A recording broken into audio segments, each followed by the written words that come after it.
Kapitał i ideologia. Naprawdę krótki kurs. Podcast Michała Sutowskiego. Szanowni Państwo, kolejny odcinek podcastu nagrywamy w języku angielskim. Zapis jego przekładu w języku polskim znajdziecie Państwo na stronie Krytyki Politycznej. A to dlatego, że dziś jest odcinek ostatni cyklu Kapitał i ideologia. Naprawdę krótki kurs z udziałem specjalnego gościa. Today my guest is Professor Thomas Piketty, author of the book I was trying to tell you about in previous 7 episodes. Hello, and thank you for coming. Hello, thanks for inviting me. We're very glad to have you here in Warsaw. So many topics, so little time, so let me start with a bit of a general introductory question. Professor, in your recent books, Kapitał and Ideology, which has already been published in Polish, as well as in A Brief History of Equality, which will be published in Polish soon, in the autumn, you present us a broad historical picture of different societies with the structures of inequality and power, as well as the hegemonic ideologies, legitimizing the respective models of an equal society. How would you describe the kind of ideology which is legitimizing contemporary capitalism? And don't you think that we are now in a process of some kind of a shift between old and the new ideas behind the system? Yes, I think you're right. We are in a shift, but before describing this shift, let me stress that, in the long run, what we see is a movement toward more equality. So, we have this transformation of inequality regime, which come together with the transformation of dominant ideology and the transformation of the system of institution. But in the long run, there is really a movement toward more equality. It's not a movement that has been there forever. It didn't start in Neolithic time or in ancient history. It's a movement which starts very much, at the end of the 18th century and continues until today. This is a movement that's associated, with revolutionary events, with major political mobilization. But you said started in the 18th century. Does this mean that since the 18th century we have some sort of a linear progress towards inequality, towards more equality? So it's certainly not linear, but indeed, it's a process that starts. Let's be very concrete. It starts, for instance, with the French Revolution, with the abolition of the privileges of the aristocracy, in 1789, which sort of is the beginning of the end of status-based inequality, and what I describe in Kapitał and Ideology as three functional societies that are based on relatively rigid inequality of status. So the abolition of the privileges of the aristocracy is the beginning of the end of this. And the other important event which you see a few years later in 1791 is the slave revolt in Saint-Domingue, which marks sort of the beginning of the end of slave and colonial societies.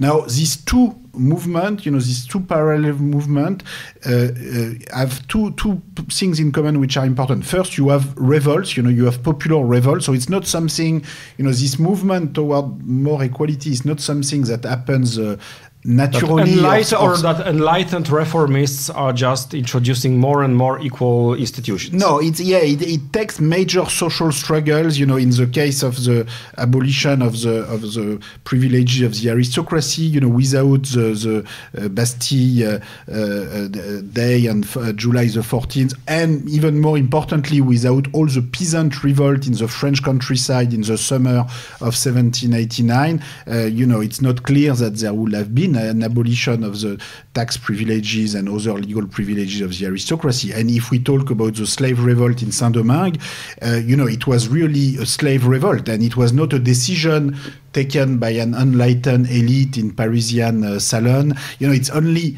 ex post that the French Assembly, the Convention Nationale at the time in 1793, 1794, had to accept somehow the abolition of slavery, and then it was reintroduced under Napoleon. Then it took major other revolution for the abolition of slavery in the 19th century in 1848 in the case of French other slave islands. So these two events have two important points in common. They come from major social struggles, social revolts, and they start a process that is still going on today. That's what I want to stress. If you think of the privileges of money in democracy, for instance, they are still very important today. So we still have today, the system of funding of democracy, political parties. We still are in a system that is certainly more democratic. There's more political equality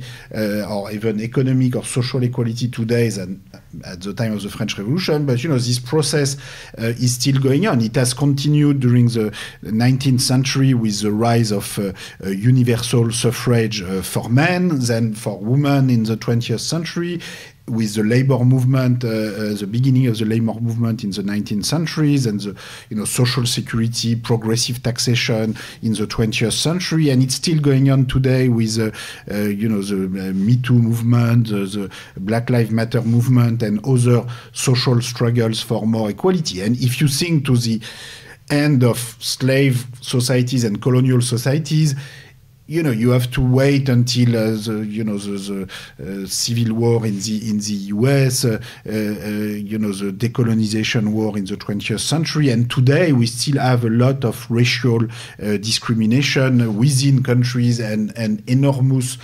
international inequality. So if we take this long-run perspective, the situation today is that certainly, after the fall of communism in 1990, we've seen a rebound of what is sometimes called neoliberal ideology, which I prefer to label neo-proprietarianism, because I think this, the core ideology here is the idea that, property, no matter how it was accumulated, you should not question private property rights, and the system of free capital flows that was developed in the 1980s, 1990s, is very much the embodiment, after the fall of communism, of this sort of new phase in the self-regulation of markets, the sort of the sacralization of private property rights, which to some extent we already had in the 19th century or early 20th century.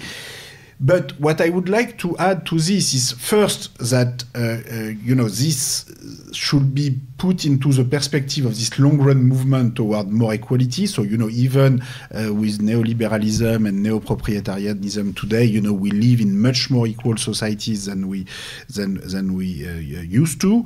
And next, that, this neoliberal movement or neo-proprietarian movement is already, I think, starting to come to an end. And, with the 2008 financial crisis, this was already a major questioning of this new order. And with the pandemic and to some extent with the Ukraine war, I think we already are, at the end of this period, which itself, I really want to stress, should be viewed from my, perspective more as a parenthesis into a broader long-run movement toward more equality than as a real return to the past, which would be far too sort of pessimistic and a view of histories and my general perspective, which is, in fact, pretty optimistic in the long run. Okay, but before we go to further details, I would like to ask. Well, you say there is this long time trend towards more equality, but for example, how to explain in that context the fact that you describe also in your book, you mention that, for example, in the US, so the still richest country in the world, in the last 50 or 40 years, we have a situation in which there is a very huge economic growth, but for the lower half of the society, lower in economic terms, the wages are stagnant, for example. So this would rather suggest that the inequalities are increasing. Yeah, so they have been increasing since the 1980s, that's for sure.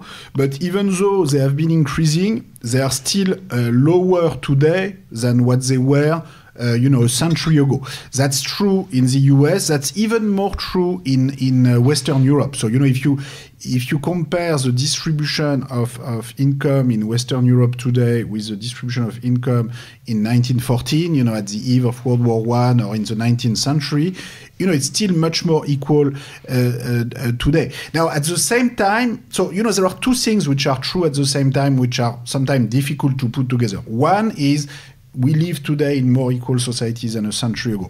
At the same time, we still live in very unequal societies. So just to put numbers on this paradox so that people understand a little bit more what I have in mind. If you look today at the top 10% of the population in the United States or in Western Europe, they own between 60 and 70% of total wealth, which is a lot for 10% of the population. So it will be about 60% in Europe, 70% in the United States. And this is a huge part. And if you look at the bottom 50%, they own typically less than 5% of the total. And so the rest, between 30 and 40% would be... And the huge amount of them owns nothing, actually. So the bottom 50% own only 5% of the total, so it's almost nothing. So, the bottom 50%, to summarize, own, in fact, in Europe, they will own 4% of the total. In the US, 2%. In Poland, it will be actually less than 1% from what we know about the bottom 50% in Poland. But, in all countries, the bottom 50% own virtually nothing, and whatever is not owned by the top 10%, who own between 60 and 70% of the total, so the other missing 30 or 40% will be owned by what I call sometimes the patrimonial middle class, this sort of 40% of the population that are not in the top 10% and not in the bottom 50%. So you could say, this is very unequal. And this is very unequal. But 1 century ago, so, in 1914 or in the 19th century, it was even worse in the sense that if you take, say France or Britain in 1914 or 1900, the top 10% would own, 90% of the total. The bottom 50% will be 0, or 2 or 3%, and the middle 40%, would own 5 to 10%. So there will be no middle class. Basically, the middle class at the time, this middle 40% between the top 10 and the bottom 50 was almost as poor as the bottom 50 in terms of share in total wealth. So it was even worse. So there's been an improvement together with, of course, an enormous increase in average income, average wealth, average living standards. So the good news is that, there's been a huge economic growth, huge improvement in average living standards, together with a decline in inequality. So in the long run, we have both a movement toward more equality and a movement toward more prosperity, and these two evolutions have come together. And my main point is that, in fact, we could and we should continue in this direction, to have both more equality and more prosperity, because one of the big lessons of my historical work is that historically, if you take a country like the United States, which you were mentioning as very unequal today, and that's true, it's very unequal. It's less unequal than 1 century ago, but it's still very unequal. Now, what's interesting is, how did it become so rich? In the 20th century, in the middle of the 20th century, when the United States had such a large economic advance over Western Europe, say in the 1950s, in fact, this was also the time when the United States reduced their inequality quite a lot with very progressive taxation. In the United States between 1930, of income, less so for wealth, but they also reduced inequality of wealth. But for income, they reduced inequality even more. With under Roosevelt, if you take the top income tax rate, it was up to 91%, and on average between 1930 and 1980, it was 82%. So in the middle of the 20th century, when the US were so rich and so prosperous as compared to other countries, it was also the time when they had the most progressive tax system ever experimented, with 80%, 90% top tax rate. This was not a problem for innovation, for economic growth, for prosperity. Why is it so? Because, the true source of prosperity is in fact investment in education and relatively inclusive investment in education. And the point is that in the 1950s in the United States, you have 90% of a cohort of a generation going to high school. At the same time, it's only 20 or 30% in Germany or France or Japan going to high school. And you have to wait until the 1980s, 1990s to have 90% of a cohort going to high school in these other countries and to have actually a catch-up with the productivity level of the US. So the big lesson, to summarize, is that what matters for prosperity historically is not so much to have income gaps of 1 to 100, 1 to 200. I'm not saying you want complete equality. Maybe to get innovation you need a little bit of inequality. Maybe income gaps of 1 to 5, 1 to 10. Some people would say 1 to 20. My reading of history, comparing all these different inequality regimes is that 1 to 5 or, 1 to 10, but, closer to 1 to 5 is actually enough. But in any case, 1 to 100, 1 to 200, that's not useful when you compare different historical periods. What's really key for prosperity is more, relatively egalitarian investment in education, and also, the redistribution of wealth which happened in the past, in the 20th century, the fact that now we have this middle class, this middle 40% of the population, which has, 20, 30, 40% of total wealth as compared to close to zero in the 19th century.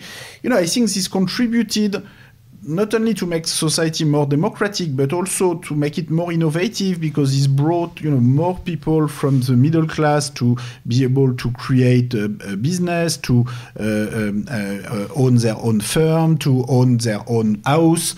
And so the long-run evidence, again, is this, long-run evolution toward more, both, more equality, more prosperity, and we need to start from there, if we want to think of the future. Still, but there is this tendency towards more equality, and there are different social ideals, so to say, some vision of what kind of principles should be achieved in practice. On the other hand, we know that the reality often contradicts this vision and those principles. And again, there are some ideas or ideologies that actually help to explain or to legitimize the fact that, for example, we are not directly equal as, for example, the democratic ideal tries us to tell. So my question is, what is actually the idea behind the contemporary inequalities? Because, for example, in the Middle Ages, it could be some interpretation of the divine order, that there was this poem, rich man in his castle, poor man at his gate. God made them high or lowly and ordered their estate. So the God decided that there are people who are richer and the ones who are poorer. What explains or what justifies the fact that there are richer people and poorer people today in contemporary capitalism? Well, I think one of the core ideology and belief system, justifying inequality, is that if you start, opening the Pandora's box of redistribution, where are you going to stop? So, I think there is this core belief, that, if okay, you manage to get we start rich, with progressive taxation, we end up with Gulag. You end up with Gulag. Except that this is not the way it worked. Again, progressive taxation, when invented in Western Europe, in the United States, which did not end up with Gulag. So I think this is a misreading of history, and this is why history is so important, and we have to return to what worked and what didn't work in the 20th century, in the 19th century. I think starting in the 1980s and starting with Reagan, but starting even more importantly with the fall of communism in 1990, this was instrumentalized by a lot of free market people and proprietarian people by trying to push this sort of renewal of what I call proprietarian ideology. And the basis of proprietarian ideology is something like this. Okay, you don't have the divine order anymore, but you have the sort of property order. So the divine order itself, it was more complicated than just, okay, this is God's will to have rich and poor people. I think I tried to show in Kapitał and Ideology that it's, there was a more subtle belief about what I describe as three functional societies where, you have a clerical group who is in charge. Okay, it's in charge of religion, but it's not just abstract religion. It's in start of trying to bring some written culture to the world, some intellectual order, some moral order, some big narrative about where we come from, where we are going, and this clerical elite, this sort of intellectual elite, was supposed to balance the power of the warrior elite, which you always need to keep order, but you also need to keep control of this warrior elite. And so this ideal of a tri-functional society where the warrior elite is being sort of controlled by the clerical intellectual elite for the benefit of the working class, the third group, and the whole of society. Of course, there's always been some hypocrisy behind this system of justification of inequality, but, it was in a world where you don't know anything else, where you don't have some concrete experience of another organization of society, I think the fear of chaos is always, a very strong argument to keep this order in place. Now, the proprietarian ideology, which was developed in particular after the French Revolution and the end of three-functional societies, proposes a sort of a new organizing principle for society. And this organizing principle is basically the law of property. So wherever property comes from, it has to be respected. And you don't want to question the rights of property. And so there's been a rebound of this ideology, as I said, in the 1980s, 1990s, which took a more sophisticated form today. So what's very specific about our period is how this ideology managed to shape the way we organize international economic relations.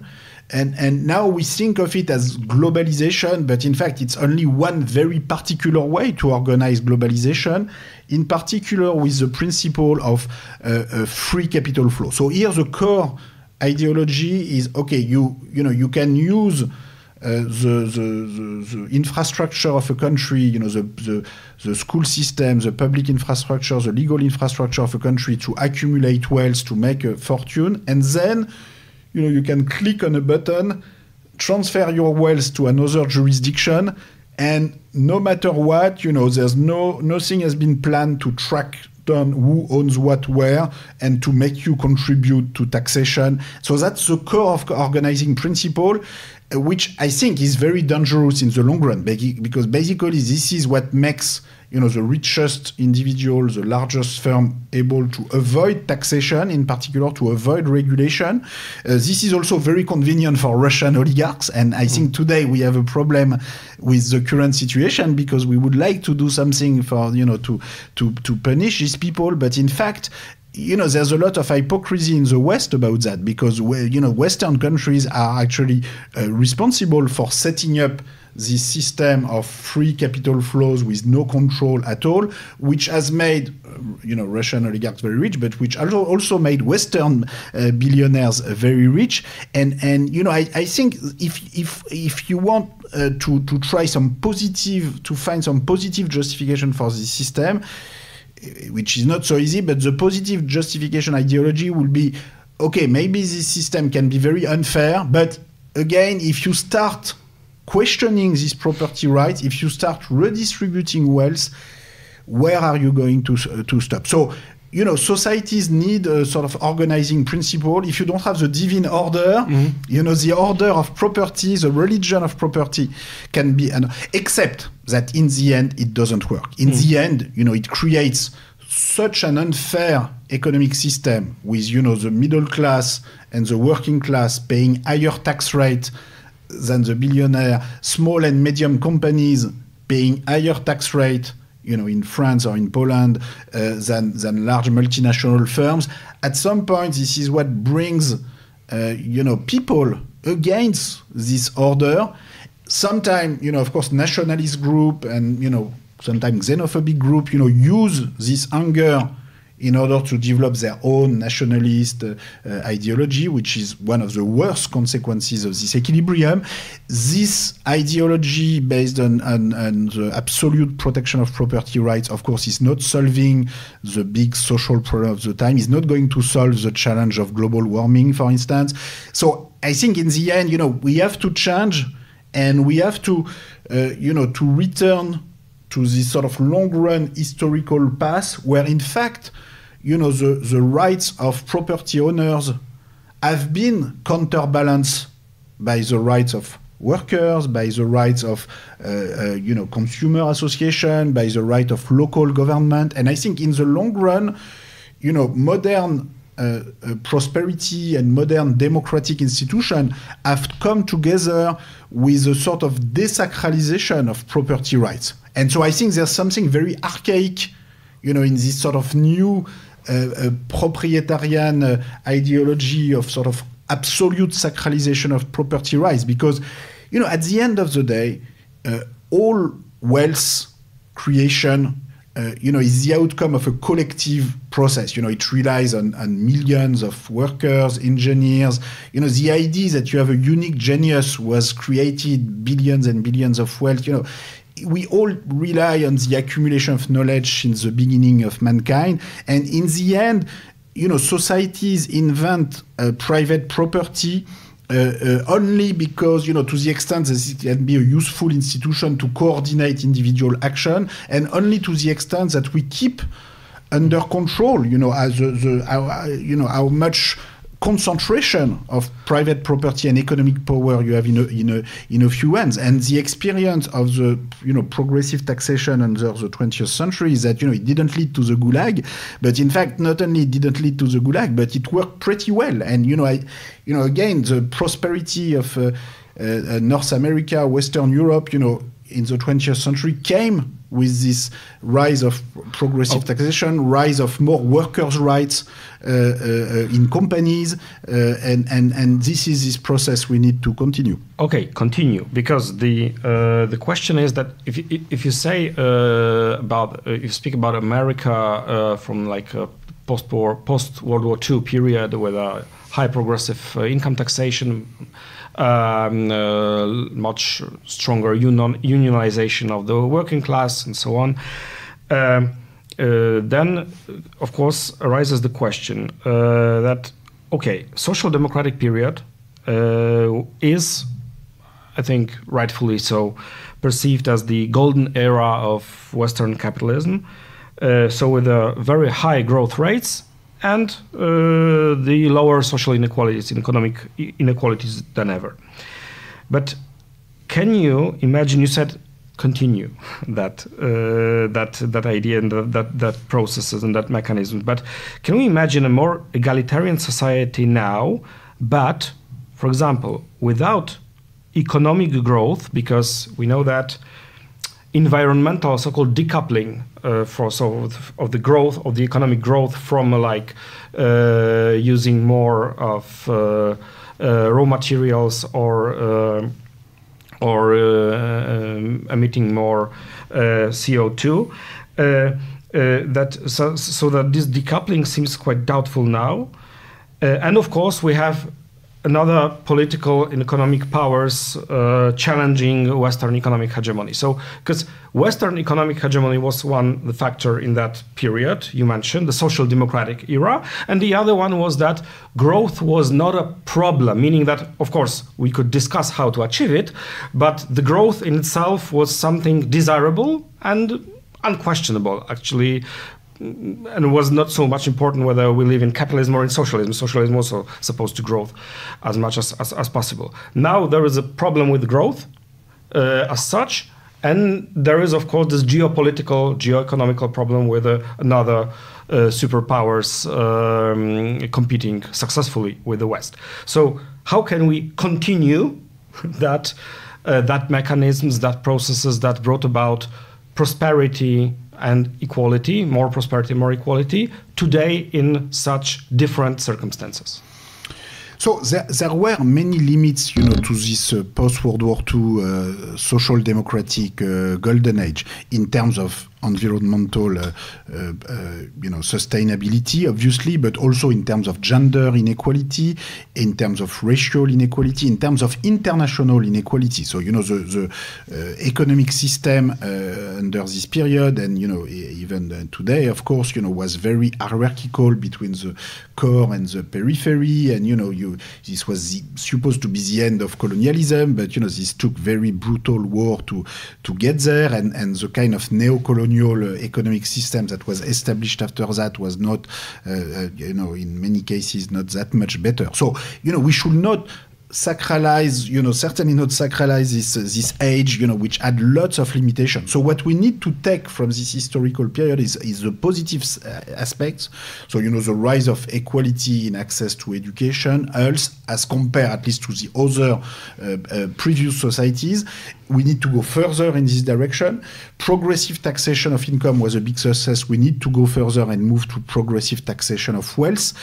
More workers' rights, so co-determination. For instance, the fact that in countries like Sweden and Germany, you have, up to 50% of voting rights in boards of large corporations going to worker representative.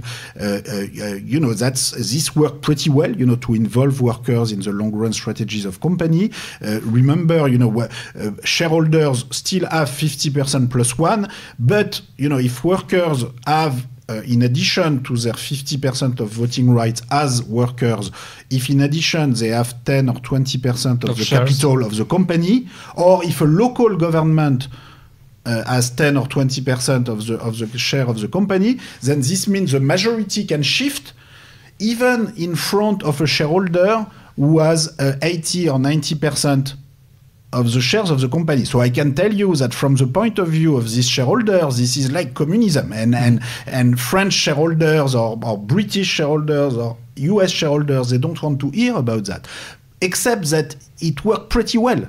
And, Germany and Sweden, are some of the most prosperous countries in the world. And, I think, this, not only this could be extended to all of these other countries, but I think in the long run it will be extended because, it's in the logic to have more participation in the functioning of the economy, of a more educated labor force. And I think we could design rules to go much further than this. So here I have listed a number of examples of, specific institutional settings which I think work pretty well if you look closely at the historical evidence, and we can push further. Now, there are many other things that didn't work so well and which we need to rethink entirely. So, number one is, of course, the environment. And here, it's clear that the Western countries, are responsible for over 70% of total historical carbon emissions since the beginning of the Industrial Revolution. So if you take, to be specific, if you look at countries in the North America, Europe, Russia, Japan, you take this big group of northern countries, so to speak, some were capitalist, some were communist, they represent only 15% of world population, but more than 70% of historical cumulated carbon emissions since the beginning of Industrial Revolution. At some point, we will have to confront this. Today, look, in India, we are in May, you had 49 degrees temperature in India. So, the people who are going to suffer the most from global warming are in the south. There is a novel by Kim Stanley Robinson, The Ministry of the Future, which actually describes a very close future in a few years ahead of us, with exactly the story starts with exactly that problem, that we have an enormous wave of heat in India that is intolerable for people, and that it challenges actually the whole world order that we sure. That so we I think this is going to be one of the major driver of change in the coming years and decades, because at some point I think first countries in the north will have to face their responsibilities, and if they don't compensate countries in the south for the damage that they have done, this is not going to work. And remember, in the Paris summit of 2015, in principle, Western countries, have taken commitment about, compensation package for the south, which were already far too low, but they've not even paid, what they say they will pay. And I think, so what's the solution?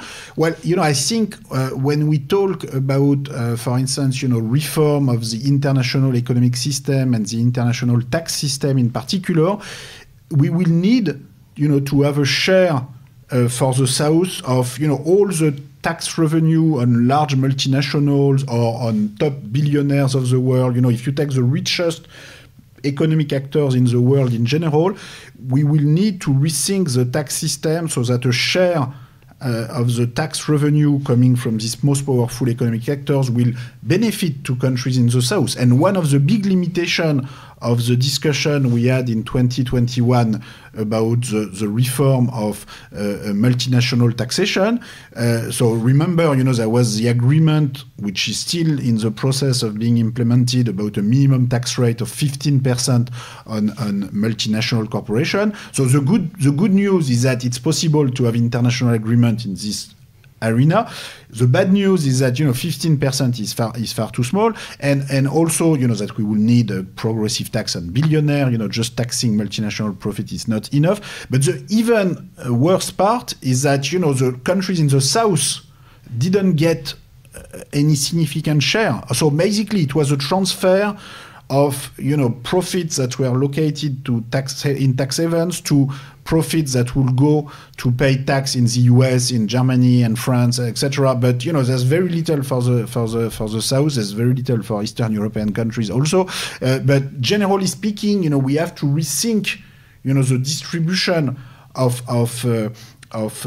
tax revenue at the global level, taking into account all the negative environmental impact of past growth and past prosperity. More generally, taking into account the fact that there will be no rich country in the world today, without the poor countries. If you look at the history of the Industrial Revolution, it was all based on a system of global division of labor and world exploitation of natural resources. There is no core without periphery. And exactly. And human resources, of course, were also exploited, sometimes in a very brutal manner. So, nobody today is responsible for this, for slavery, etc. But we are all responsible for the way we decide to take this into account in our analysis of the future. And so one of the big shortcomings of this post-war social democratic era, was the lack of global international perspective. So, social democratic parties, they claim to be internationalist at a theoretical level. But as we know already from the 1914, exactly. It didn't exactly. work so well. And something I like a lot in the book by Hannah Arendt on the origin of totalitarianism is that in her analysis of the interwar period, she stresses a lot the fact that the social democratic parties, in a way, although she feels herself closer, of course, to social democratic parties than to the Nazi or the Bolshevik or all the other political forces around, or the colonial ideology of the time.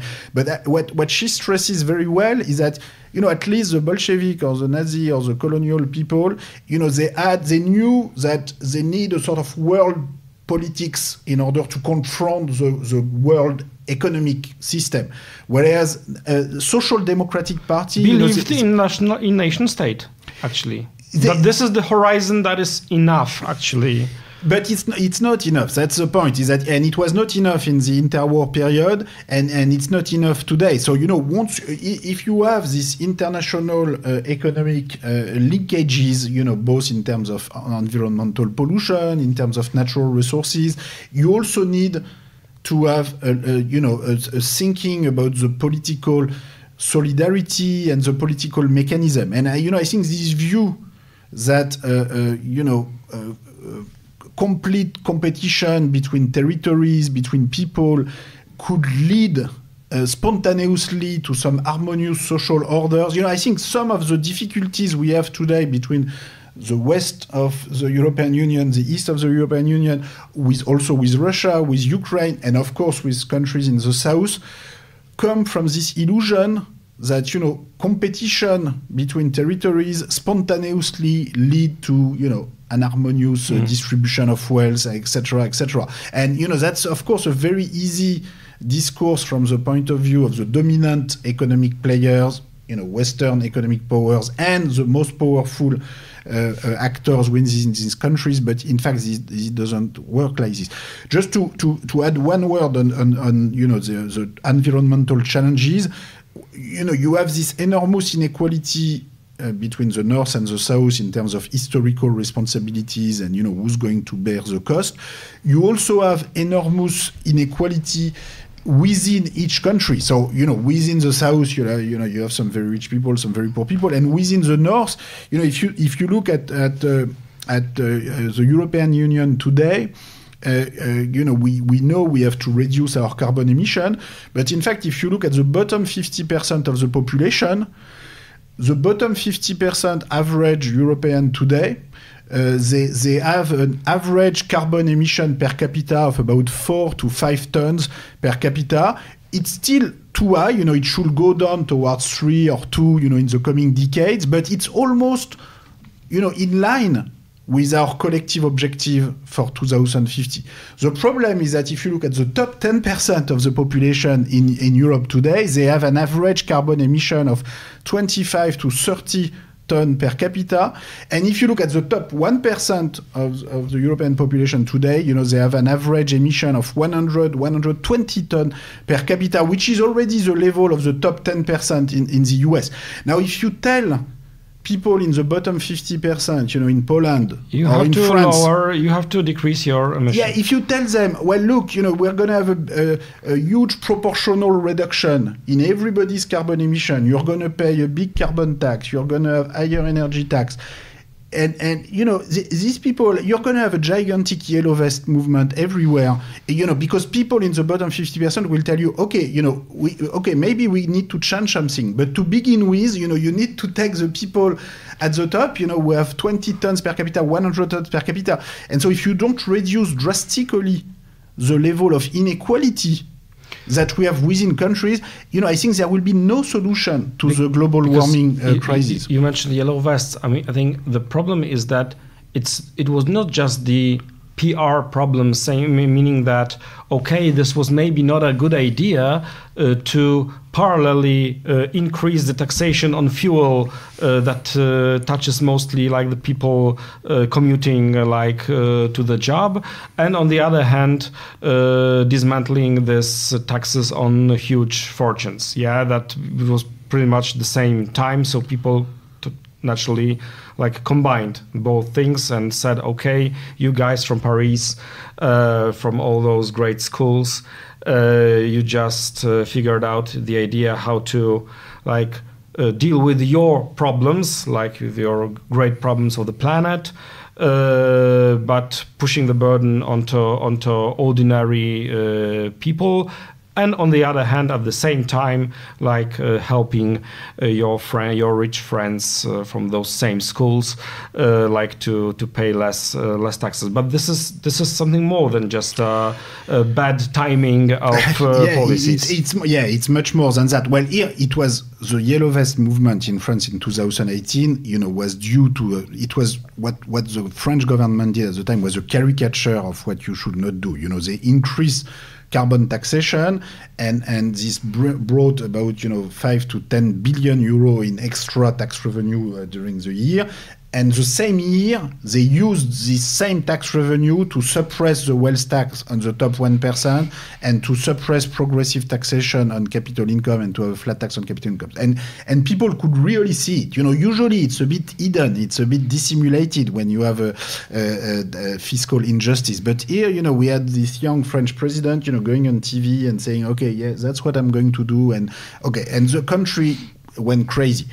Now the response was, okay, we are going to stop. We're not going to have the carbon tax. So I will repeal the carbon tax, but I will keep, the suppression of the wealth tax. And today, in France, nobody know how a government could ever increase carbon tax again. And frankly, the government, doesn't really have a plan for that. So I think, even without, so here it was really a caricature, but even without this caricature, and even without the fact that the money was used for the repeal of the wealth tax, even if the money had been used for environmental investment and investment in clean energy, etc., I think it would not have been enough. I think the idea that a proportional carbon tax and a proportional reduction in carbon emission is going to be convincing for the bottom 50%, I think this general idea is dead. It's dead in France, it's dead in the US, it's dead in Poland, it's dead in Indonesia, in Brazil. If not proportional, then it has to be progressive. Then it will have to be progressive, and we will have to invent ways to reduce carbon emission that is much bigger for people at the top than for people at the bottom, to summarize. I think otherwise you will not be able to convince, the middle class to contribute. Let me be clear. Everybody will have to contribute. I'm not saying all the effort can only come from billionaires. Tax the rich and that solves the problem. No, that would be stupid. I know the numbers, that's my job, so I will never say something like that. But if you don't start by asking to the people at the top, as much as you can possibly ask them, how can you convince, the middle class and the working class that they also should make effort? So I think, the entire history of mankind, is about the construction of norms of collective justice, which can be accepted by, the vast majority of the population. And it's always a big challenge. The construction of a fair and equitable tax system at the time of the French Revolution, after the abolition of the tax privileges of the aristocracy, was complicated. Because it's not enough to say, okay, we abolish the tax privileges of aristocracy. Okay, but now what do you construct? Developing progressive taxation in the 20th century, it's complicated because indeed, once you start opening this Pandora's box of progressive tax rate, it is a complicated democratic deliberation. But we have no other choice than to trust our collective capacity to organize this democratic deliberation. Because if we refuse this possibility of a democratic deliberation about the right distribution of burden, etc., then it means that in the end we don't trust democracy. And so, the sort of, self-proclaimed, centrist, pro-business elite, which refuse to have this discussion about a more equitable distribution of wealth, in the end they refuse the possibility of democratic deliberation in general. And then they are in a very strange situation when they complain about autocracies, about Russian oligarchs, when they complain about populist parties, because in fact they are very afraid about democracy and they don't trust democracy. So I think we have to have a more demanding democratic ethic where, of course we want the electoral democracy, of course we want the rule of law, but we want a much more demanding democratic regime with, true, equal political rights, strong limitations on private funding of media, political parties, strong reduction in inequality of income and wealth, fighting, international inequality together with domestic inequality, that's difficult. The good news is that, in the long run, when you look again at the transformations that have already taken place, look, in the 20th century, there was a development toward a public system of education, a public system of health. Today, in the richest economy in the world, we have, 10% of GDP going to a public health system, 6 or 7% of GDP going to a public education system. If you had told someone in 1914 that, there will be such a large part of the economy organized in a way that is not based on profit motives, that is not based on market competition, and that is based on some public regulation, and so people would have told you this will never happen. If you had told them, okay, we're going to have 50% of voting rights in boards of corporation for worker representative, they would have told you, this will be a disaster. Same thing for progressive taxation with Roosevelt-type top tax rate. So if you look at the long run, we have to reopen the discussion about these economic institutions? Discussion, deliberation, okay, dialogue, but you said actually that the part of history is of course the social struggle. So, and as we know from your books, but also from other scholars' work, there were some cases in the past that those were very turbulent events or processes that brought us more equality, like war or pandemics used to make societies more equal. Walter Scheidel called them the great levelers. And of course, you also, when you write about the social democratic era, you also mention World War II as a very important factor in creating the conditions of possibility for that more egalitarian model. So, do you believe that we can achieve something similar? I mean, more egalitarian institutions after the COVID-19 or after the war in Ukraine? And what, if you look at this historically, what are the conditions necessary, like to make such a crisis, a huge crisis, to make it shift us towards more equality and not the opposite way?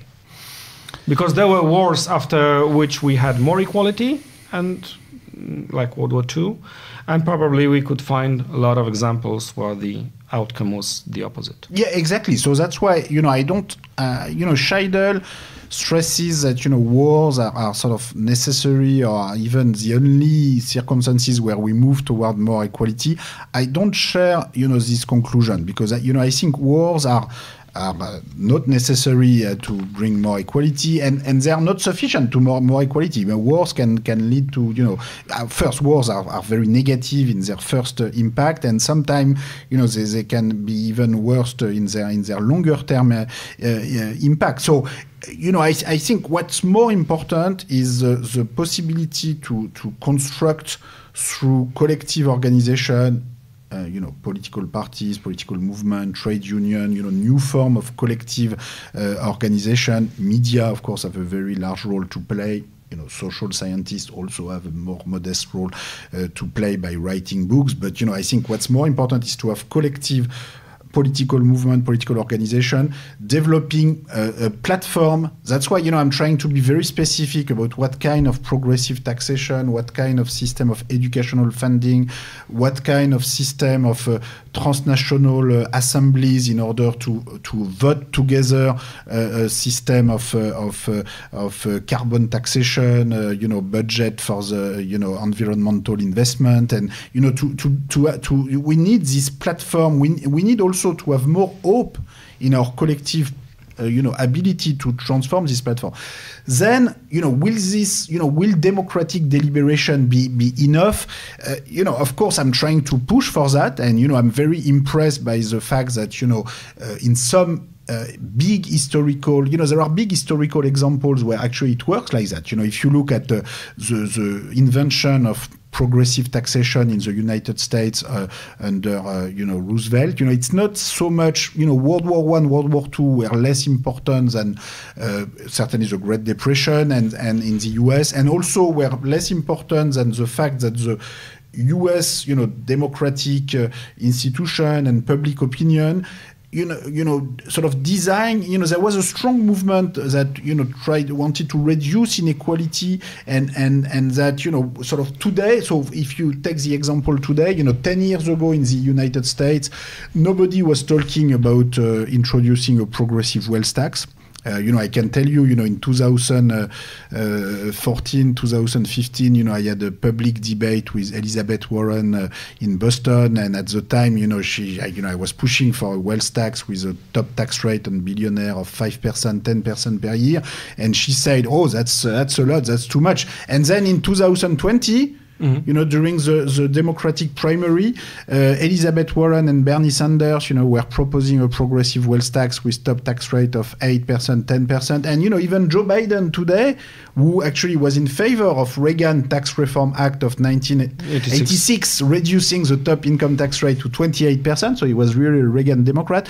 Now, he seems to say, okay, why not a wealth tax? After all, maybe Bernie Sanders and Elizabeth Warren were right about this. And what's very striking is that in the US public opinion, if you ask Democratic voters, but also Republican voters, they are now in favor of a progressive wealth tax. So we'll see whether this happens. I think there's also the problem is that, the power of money in American politics make it, difficult to go in this direction. But at least the public opinion in the US, has been transformed completely. And, if you look at young voters or even, voters below 50, say, they were strongly voting for Elizabeth Warren, Bernie Sanders in 2020.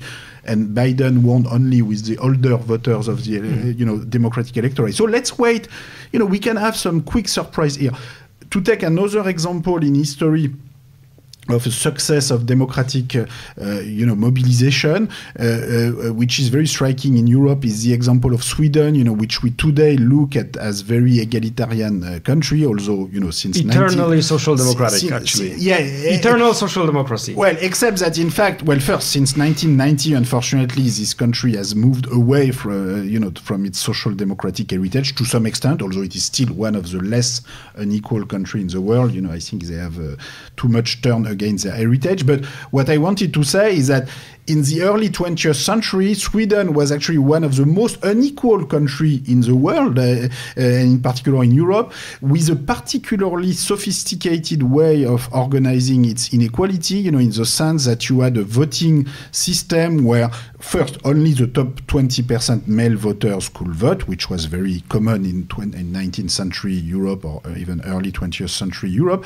But it was more sophisticated than this in the case of Sweden, because within this top 20%, you could have between 1 and 100 votes, depending on the amount of your wealth. And in municipal elections, there was actually no upper limit on the number of votes you could have, and you had several dozen Swedish municipalities where only one individual had more than 50% of the vote on its own in a perfectly legal manner. And even corporations had the right to vote in municipal elections at the time. So, multinational firms today would like to have the right to vote in municipal elections when they invest in Africa or South India or actually in Europe, but they don't even dare asking for it. So sometimes they find other ways to get the same outcome, but they don't dare asking for that. Now, this was Sweden, until 1910. And then, there was a big political mobilization. World War I, World War II did not play such a big important role in Sweden, but it was really the mobilization by the trade unions, the social democratic parties, who took power in 1932 and put the state capacity of Sweden to the service of a completely different project, which is a very good example of the fact that we should not have a deterministic approach to, national culture. Some countries love equality, some countries love inequality. It doesn't work like this. Things can change very fast through democratic mobilization. It also shows that the state in itself, is not a force that is in favor of equality or in favor of inequality. It depends who controls the state and for what political project. So in the case of Sweden, there was enormous state capacity building already in the 19th century and 18th century.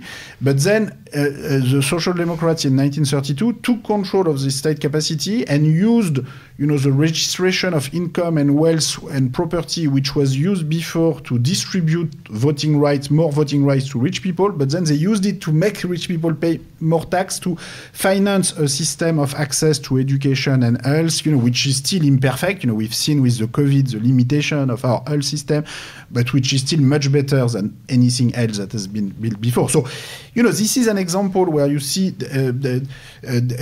democratic mobilization. But for this to happen, you need to have political parties or political movements, which believe in the possibility to transform the economic system and to design, to have ambitious program. And even if this will not be implemented right away next year, they need to have a sort of long-run view of where they want to go. And the problem is that, the parties on the left, in particular, after the fall of communism, in Poland or in France or in actually all over the world, have sort of abandoned, sort of any ambitious, perspective on where they want to go. And in some cases, they were even the parties that actually promoted a sort of, sacralization of property rights, free capital flows, with no other perspective in the long run whatsoever. And I think this has contributed, to the rise of all the nationalist parties, anti-migrant parties, because if you tell, the public opinion for several decades, okay, there's nothing government can do in terms of transforming the economic system, reducing inequality between social class, and, the only thing governments can do is to control their frontier. And then, of course, 20 years later or 30 years later, the entire political discussion is about border control and national identity. But, I think this is largely a consequence of the lack of any, ambitious perspective about transforming the economic system, which we need today to recreate, this space for public discussion. As to the specific policy proposals concerning this or realizing this ambitious vision, I suggest you all to read the last chapter of the book, Kapitał and Ideology, Participatory Socialism of the 21st Century. Professor Piketty, thank you very much for your time. We encourage you meaning the listeners, to read all the books by Professor Piketty we have already published in Krytyka Polityczna, as well as the ones we are going to publish yet in the future. Thank you for your time. Thank you for your visit in Warsaw. Thanks a lot for your invitation. Thanks for publishing my book. The Brief History of Equality is a much more synthetic and shorter version of the previous longer books, which I strongly recommend to your attention. Our Polish readers will be able to read that in the autumn. And thank you for your attention. Listen to our podcast. You can find it at the website of Krytyka Polityczna, as well as on the platforms like Spotify, SoundCloud, or Apple Podcast. This was Michał Sutowski speaking. Goodbye.